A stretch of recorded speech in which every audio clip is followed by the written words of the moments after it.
New updates in the Sean Diddy Combs legal saga. The rap mogul gets an official sentencing date. He gets hit with allegations from a shocking new lawsuit. A juror speaks out, and also, apparently, Diddy receives a standing ovation from inmates. The tragedy of Sean Diddy Combs was never just about the man himself. It was always about the wreckage he left behind, and the children forced to stand in the spotlight of his shame. 4 months. We've watched Diddy's sons get pulled into the legal vortex. I have a verdict in the Sean Diddy Combs trial, but I'll tell you what, this case, not over. No.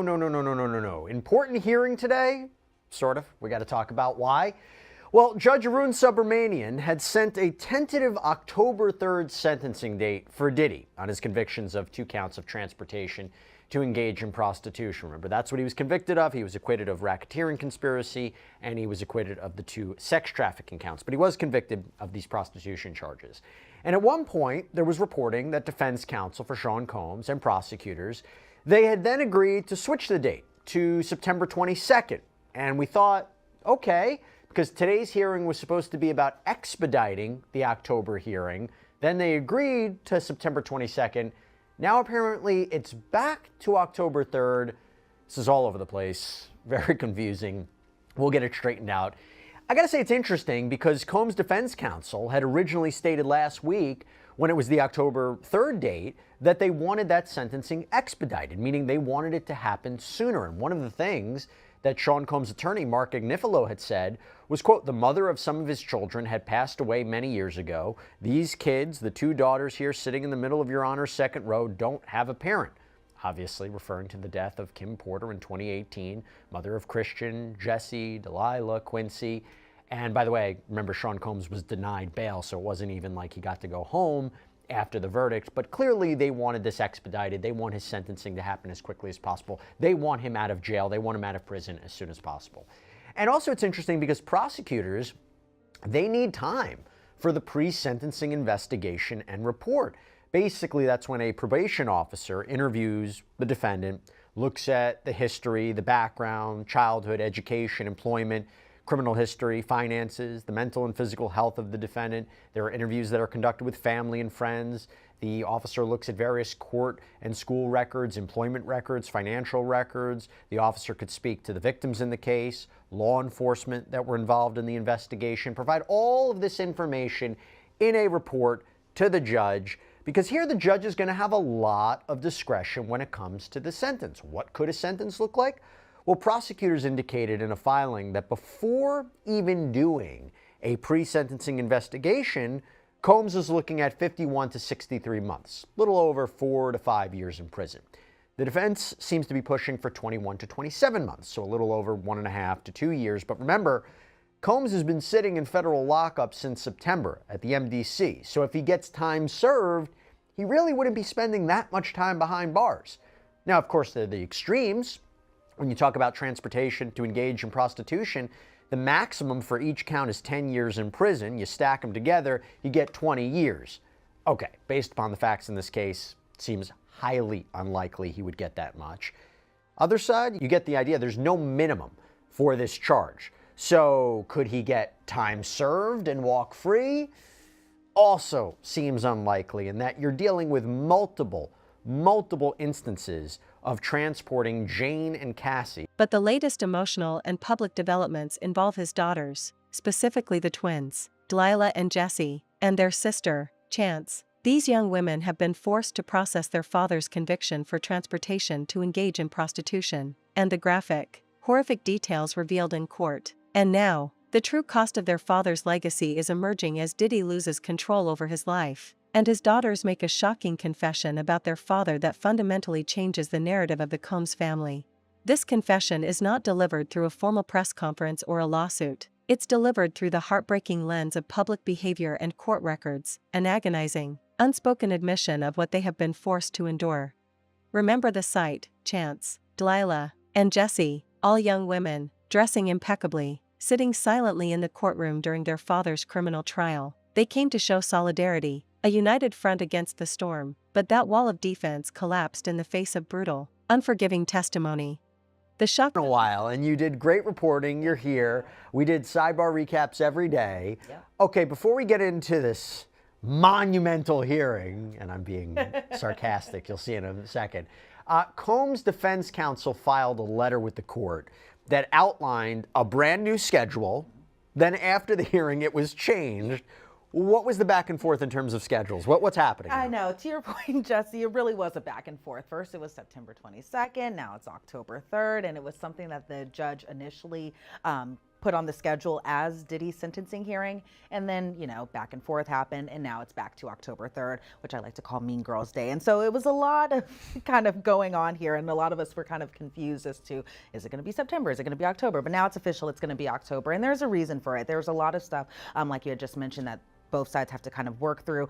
The defense was proposing that the probation office provide the parties with a pre-sentence investigation report, or a PSR, on or before August 29th. The defense objections to the PSR report will be filed on or before September 5th. And so a bunch of documents need to be filed. Diddy needs to be interviewed. Other people need to be interviewed. But it looks like we'll hear that sentencing hearing on October 3rd. It'll be kind of a big bow to a very long case. We'll see what the judge kind of goes for in terms of the sentencing. It could be, like you had mentioned, to the lower side, to the higher side. But I hate guessing in this trial at this point, because every guess that I've made has been completely wrong. So. No, we both agreed he would get convicted of transportation to engage in prostitution, racketeering, sex trafficking, both up in the air. I'm not surprised by the jury's decision, and we'll talk about that. Yeah, and Jesse, just some more to the schedule. For any post-verdict motions, the parties proposed that the defense file any post-verdict motions on or before July 30th of this year, and the government respond on or before August 20th. And then the government requests that if they be permitted to submit its summary of offense conduct on or before July 11th of 2025, and the defense doesn't object to that. So we'll see a lot more documents being filed that we're able to kind of talk about, hopefully a little bit more, but it seems that it's just a bunch of documents that'll be filed before the eventual sentencing hearing. You know what I think is interesting? The post-trial motions. So typically speaking, those could be like a motion for a new trial, where the court would vacate the judgment and allow for a new trial, rarely granted, but may be done if the interest of justice so requires. There's a motion for judgment of acquittal, so the court could set aside the jury's verdict, allow the defendant to go free. And there's a motion to vacate, set aside, or correct a sentence, and I'm told that it's often successful for the purpose of correcting when there's a clerical error in the sentence. Now, assuming Combs has valid legal grounds to support any of this, I imagine he will file whatever motion he can for relief from either the verdict or the sentence. Then again, I don't know. He got a very favorable ruling. Obviously, he was convicted. He's not entirely happy with it, and his defense counsel explained that. But they also, in their press conference after the verdict, they were jubilant. They were ecstatic. And I wonder, if he gets a favorable sentence, is he even going to challenge this? I mean, they seem happy. Yeah, they seem ecstatic, because the emotions that kind of ran outside of the courtroom, it was kind of double that inside the courtroom, where all the defense attorneys were hugging, they were crying. So seeing them outside in the press conference, all kind of holding hands, going up, that was just a little slice of the cake from what we all saw inside that federal courtroom. But I think it can kind of go both ways, and that's mainly because Sean Combs is still behind bars right now. The judge didn't grant him bail even after the verdict, and I think his reasoning might give us a little kind of picture into what the sentencing might possibly look like, because the judge even pointed out during his denying of Diddy's bail after his conviction, which were on counts 3 and 5, kind of talking back to what had happened in June of 2024 with Jane and the violent altercation that happened over at Jane's apartment. And so I'm thinking, if the judges are— confession was not a spoken one. It was an action. Courtroom reporting from the trial confirmed that Diddy's daughters were forced to abruptly excuse themselves from the courtroom during graphic testimony. Specifically, during the explicit recounting of events involving male escort Daniel Phillip, including lurid details about their father allegedly watching, and physical abuse. The young women were unable to remain seated. They stood, visibly distressed and heartbroken, and walked out. They did this not once, but repeatedly, during the most graphic, gut-wrenching accounts. This public, visceral reaction is the shocking confession. It is the agonizing admission that the man they knew, the father who showered them with luxury and public affection, was revealed in that room to be a monster whose alleged actions were so dark, so vile, that his own children could not physically endure the hearing of them. It exposed the painful, undeniable truth. The public facade they were maintaining for their father had finally shattered under the weight of the evidence.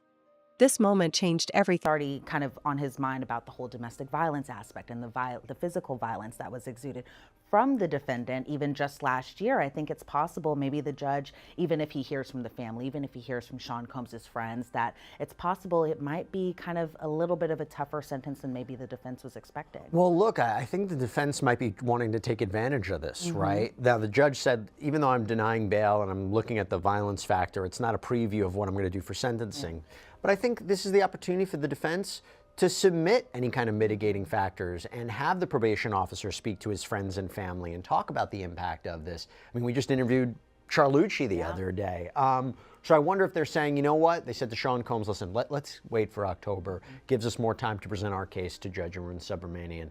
And then we had the hearing today. This monumental hearing. Great. You've been in court for 8 hours a day, 10 hours a day. Yeah. This was what, like 7 seconds? I think maybe even less than, I would say, What kind of happened? close to 5. So Yeah. get all the way down to the courthouse. I'm like seeing everybody Which from is the not trial. close from here, so people know. it's Yeah. not. It's not. And it was hot outside too. So all the way downtown, walking yeah. all the way down, or not, I didn't walk all the way downtown, from the subway to the walk to the courthouse. Okay. Get there, check in all my stuff. I would say the security check-in was longer than the actual hearing. Okay. So it was a remote hearing. We didn't see Sean Combs in person. We didn't see any of the attorneys on both sides. We didn't even see the judge. And so what had happened was we get inside kind of the overflow room. Oh, the overflow room, okay. Yep. So we get inside the overflow room. There's a big giant screen. It's completely black, but then you hear Sean Combs' voice being like, Mark, are you there? And so it was kind of like one of those dial-in type of hearings. And so we heard Mark Agnifilo's voice. Then all of a sudden we hear the prosecution's voice. It was Christy Slavic. She was accompanied by Emily Johnson, both who work on behalf of the government. And then all of a sudden, Mark Agnifilo was kind of like, you know what, we were able to work everything out as far as our sentencing date goes. And then the judge's clerk is like, oh, okay, so both parties agree, and then this matter is adjourned. And that was it. Yeah. I worried that's what was going to be because when they had the letter basically working out the date, I was like, oh, what are they going to talk about? And then after that hearing is when they switched it back to October 3rd. Yeah. So not much there. You didn't see Sean Combs. Okay, let's talk about some other things that have been going on. First of all, big news. There's a new lawsuit that came out against Sean Combs. Okay, this is pretty disgusting. You have this unidentified John Doe who claims that in September of 2020, so relatively recently, he, Diddy, and others, they go to this warehouse out in LA that apparently contains some of the clothes of Notorious B.I.G., the rapper who was shot and killed in 1997, Sean Combs' friend. And people start taking drugs. They start wandering around this warehouse. And this John Doe claims that Combs started watching pornography on his phone. And that is when he claims, again, warning, pretty disgusting allegation, that Combs grabbed one of Biggie's t-shirts and pleasured himself with it, into it. I don't know how the best way to explain it. And even alleging that John Doe, or insisting that John Doe finish the job, so to speak. And he then claimed Combs threw the spoiled shirt onto John Doe and said, "Rip Biggie," then left. He also claimed that 15 years earlier, Combs told him to perform oral sex on him, reportedly suing for intentional infliction of emotional distress, sexual battery. Don't have a ton of information, but for somebody who has been following so many of the civil lawsuits that he now faces, 66, 67, 68, how does this fit into all of them? Well, it seems like it's just kind of showing a pattern that all the lawsuits seem to kind of allege of how. For Diddy, before that, he could cling to the narrative of a victim of a media circus, a man wrongly accused, but when his own daughter's tears and walkouts became the most compelling testimony against him, Diddy lost his final shield. He lost the ability to pretend that the accusations were just false narratives, as he and his family had initially claimed in a joint statement supporting him. The stress on these young women has been immense. They released a joint statement earlier in the legal process, standing united and stating they hold on to the truth, knowing it will prevail. But the truth that prevailed was the one that drove them from the courtroom in tears. The confession is the trauma now written on their faces. The tragic fallout from Sean Diddy Combs' catastrophic choices has now hit the most protected part of his life, his daughters, the young women who stood by their father, defending his name against the deluge of accusations, were ultimately forced to confront the unspeakable reality of his alleged life. For Diddy, The collapse began. Power, control, sexual pleasure, all of that stuff. I would say the timing of it is a little surprising given that it came after the verdict a little bit, but I think it kind of, again, goes to that pattern that a lot of the other civil suits we've seen, and these can be by just different attorneys too. It's not always the same attorney who's filing these suits, but it seems like they all kind of go to this pattern, it seems. But again, I'm just more surprised at the timing of it and when this was filed too. To be clear, there are lawsuits that he's facing that contain allegations that were never discussed in any way in the criminal case. Right. But in the criminal case, was it ever alleged that he sexually assaulted men? Was it ever alleged that he grabbed men or forced them to do things, or was it mostly focused upon women? Seems like it was mostly focused on women and that being the victims in this case. I think as far as just kind of the allegations towards men were really just having to do with the escorts or the entertainers, as they were also called in the criminal trial. But for the most part, it seemed like from what we heard in the criminal trial, which I know a lot of people are a little disappointed because they thought it would be a lot more, but really it was just kind of like just different isolated incidents involving two victims, being Jane and Cassie. But it seemed like there wasn't a lot of discussion about male victims in this trial, but there were little points that were brought up in terms of like the civil matters, those including like Bonna and her civil claim, Dawn Richard and her civil claim. I think even during the cross-examination of Cassie, one of the defense attorneys, that would be Anna Esteval, she had asked, was the baby oil laced? And I was thinking back to the civil claims, because a lot of civil claims had, a lot of civil suits had claimed that And it wasn't laced. That it was, the civil suits claimed it was laced, but then in the criminal trial, Cassie had confirmed that the baby oil was never laced with any type of narcotics or anything like that. By the way, Combs' legal team said in a statement to Page 6, quote, Mr. Combs' trial and acquittal on trafficking and RICO charges proves what we have been saying all along. Mr. Combs never sexually assaulted or trafficked anyone. That people continue to broadcast and file false accusations, no matter how heinous and uncorroborated, is unfortunate. But Mr. Combs will not back down. He will fight for as long as necessary to win his full vindication. I talked about it on a previous sidebar how he might tackle all these lawsuits, maybe motions to dismiss, maybe try to say, these Jane and John Doe shouldn't proceed under pseudonyms. If you can convince a court of that, they may be reluctant to continue the case if they have to expose their identities. He might try to get rid of them at initial stages as much as possible. And he was successful at that at the beginning too. Yeah, a few of them, right? Yeah. Yeah. So I want to ask you about the jurors, okay? So first, a juror has spoken out since the verdict. Not surprising, we had a feeling this would happen.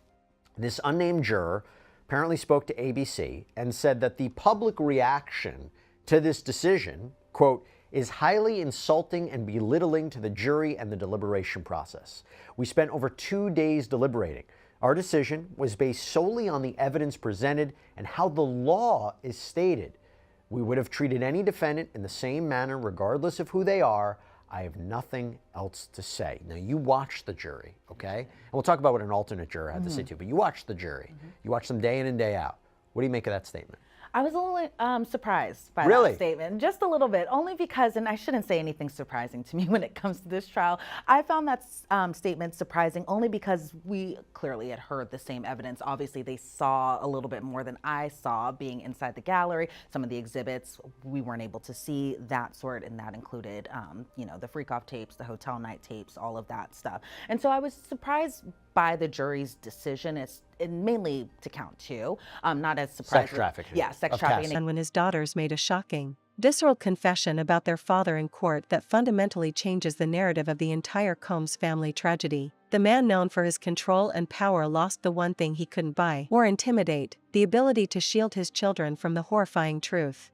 The world watched as Chance, Delilah, and Jessie, Diddy's daughters, maintained a stoic, unified presence in the Manhattan courtroom during their father's criminal proceedings. They were there, impeccably dressed, to offer their silent, steadfast support. That shield of solidarity, however, proved fatally fragile when confronted by the brutal, graphic, and clinical presentation of the evidence. The moment of the shocking confession was not a spoken word. It was an agonized, physical retreat. Courtroom reports detail the devastating scene. The young women were forced to abruptly excuse themselves and walk out of the courtroom during the explicit testimony of a male escort. The testimony, delivered by Daniel Phillip, Detailed lurid alleged. So the defense is kind of arguing that the government should have stopped when they just said that the fingerprint cards were destroyed. They should have just stopped there. They shouldn't have continued insinuating in a way that they were ordered to be destroyed by a particular someone. And so the government comes back. They say no prejudice, or excuse me, there was no prejudice that should cause or would cause a mistrial, and that the government needed to elicit this testimony about the fingerprints, and they said that they came to a resolution that they're okay with it just being struck from the record. And so the judge denied the application for a mistrial and said that the jury will just disregard the statements from the attorneys as evidence, and will disregard the statements made by Officer Lance Jimenez, or excuse me, Investigator Lance Jimenez. And that's what he did. He told the jury to disregard it. Easier said than done. We'll see if they disregard it. But also you have to wonder if the jury will make that connection that the defense made about, you know, who might have been responsible or behind the evidence being destroyed. And by the way, there might not be anything nefarious about this. Jimenez was cross-examined, though, by the defense. What were some of the highlights there? Yeah, so he was cross-examined by Mark Agnifilo, and so starting off the bat, we kind of see the inside of the Porsche where you can see the bottle. They, of course, are going to touch upon the fact that this DNA profile came back as a female, and that's what Agnifilo went with. The report says it's female DNA on the bottle. Jimenez says, yes, you sent the glass bottle for DNA testing. He said he didn't. Jimenez didn't know who had actually sent this report in, and maintains that it was just a partial DNA profile that was found. And obviously that's kind of above me as far as DNA and just everything that works with that. But then the defense is asking whether or not they reached out to Capricorn Clark. And I thought maybe this was a moment they were going to try to insinuate that maybe she was the one who was behind, or maybe she was the one who had the partial DNA, female DNA profile on that bottle. And so then Jimenez said that he didn't recall when the report came back. We see another exhibit photo of the glass bottle inside the Porsche.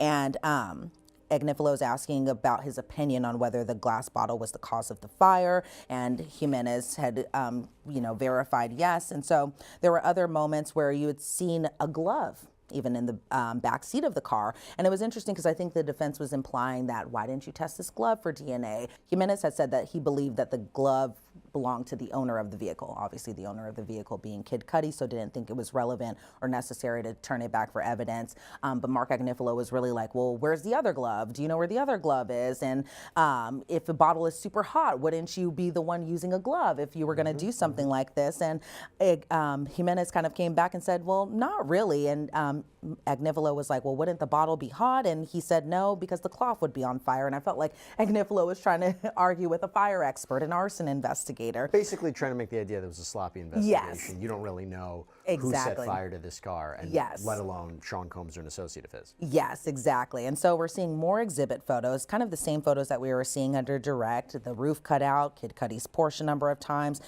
just whether or not if he could tell that the damage was from the heat and the heat actually rose from the vehicle. Then the defense kind of gets into Kid Cudi's other Porsche and whether or not the other Porsche should have been included in the report. And he said it wasn't relevant because this particular other Porsche was in the garage, and he said that it's like adding furniture in the home in the report, that it wasn't necessary for him to include that. And so I think as far as the cross ending, Agnifilo was really kind of honing in on who Investigator Jimenez had spoken to as far as just reaching out to as far as potential witnesses or suspects and that type of thing. And so alleged events involving Diddy's ex-girlfriend, Cassandra Cassie Ventura, including graphic sexual acts that Diddy allegedly watched, pleasuring himself in the corner, and accounts of alleged physical violence.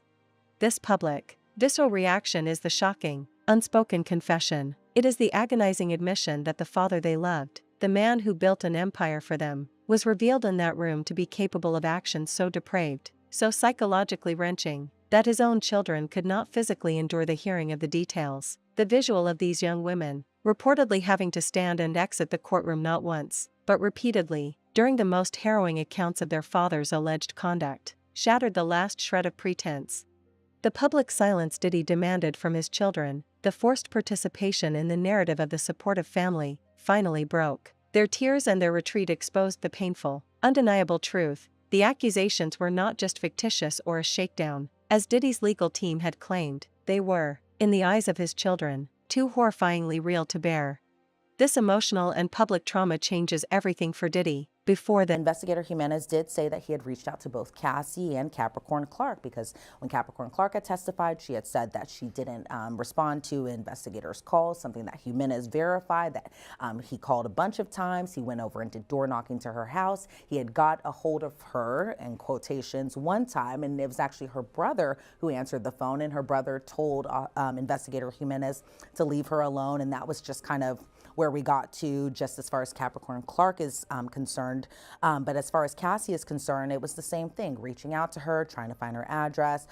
She said, or excuse me, Investigator Jimenez said that he even got in touch with Cassie's father, and that Cassie's father was going to try to get her in touch with the investigator. But I think it also goes to show that no one was very cooperative in this investigation, something that I think also was verified under Capricorn Clark's testimony, Kid Cudi's testimony, where it was just kind of like, we're not going to talk about this with investigators. We're not going to talk about this with officials. We're going to keep our mouth shut and not cooperate with this investigation. You also wonder if that helps the prosecution, because a big theme of this is, why didn't Cassie step forward? Why didn't she speak? Why didn't she report anything? And the idea is the power, the control, the influence, the resources of Sean Combs. Are you really going to go after him? I've said it before, I'll say it again. I think the testimony from Dawn Richard about her witnessing Cassie being beaten by Combs in front of high-powered celebrities and no one steps in, that's an important consideration if you think about, well, what could Cassie do in that position, the power dynamic. So I wonder what the jury takes away from that. But okay, so it was a lot about Kid Cudi. Yes. But then we go on to another witness. We go on to this celebrity stylist, Deontay Nash, okay? Had been a stylist for Cassie and Combs. Now here's the thing. I'm reading the reporting of his testimony. And just me reading the transcript of the testimony, I could tell this guy has a ton of personality. Yes, absolutely. So what was his connection? What did you take away from his testimony? What was he like? What was his vibe like? Oh, his vibe was awesome, I think. He really, for the most part, he started off pretty funny. He makes this joke, because we see this exhibit photo of Deontay's headshot, and Deontay's explaining, yes, that's me, and that I look amazing. And this photo, the courtroom erupts with laughter. I think I even spotted Diddy kind of chuckling along too. It was a funny moment, but then it kind of got a lot more serious. And obviously, there were moments where they were talking about domestic violence or physical violence, from Diddy to Cassie, just the names he would call her.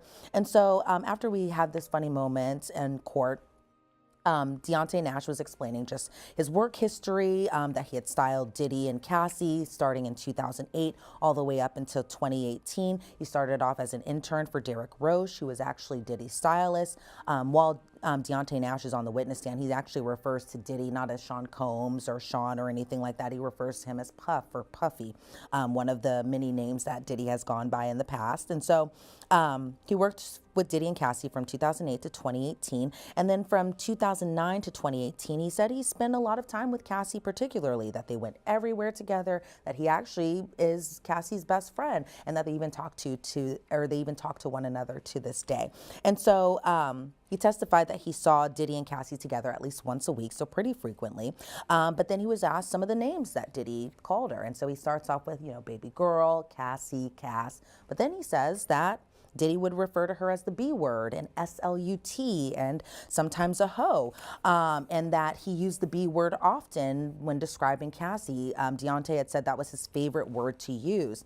And so Deontay said that Cassie would get pretty sad and depressed about all the name calling. And then Deontay kind of goes into the threats that Diddy had made, where he had threatened to send Cassie. He could still cling to the illusion that the family unit was intact, that his children stood fully and blindly behind him. But the moment his daughter's trauma became the most compelling, visible evidence in the courtroom, Diddy lost his final, most vital defense. He lost the ability to convince the public, and perhaps himself, that the image of the loving father was stronger than the reality of the mogul's dark empire. The young women have been trapped in this catastrophic fallout for months. They previously issued a joint statement to the media, standing by their father and stating they hold on to the truth, knowing it will prevail. But the truth that ultimately prevailed was the one that drove them from the courtroom in visible distress. This is the enduring confession, the total, agonizing collapse of trust and love, replaced by a trauma that will forever be associated with their father's final, public ruin. The financial and criminal collapse is one thing, The emotional wreckage inflicted on his daughters is the permanent stain on the Combs legacy. Diddy has lost not just his freedom and his empire, but the one thing that mattered most, the simple, untainted pride of his children. Furthermore, they have been forced to publicly defend their late mother, Kim Porter, against exploitation, when a posthumous memoir containing shocking, unverified claims about Diddy's violence towards Porter emerged. The children had to issue a devastating joint statement calling the book fake and begging for their mother's memory to be protected from horrific conspiracy theories. This act of desperately shielding their mother's memory while their father faced his own criminal reality further illustrates the family's total, agonizing collapse.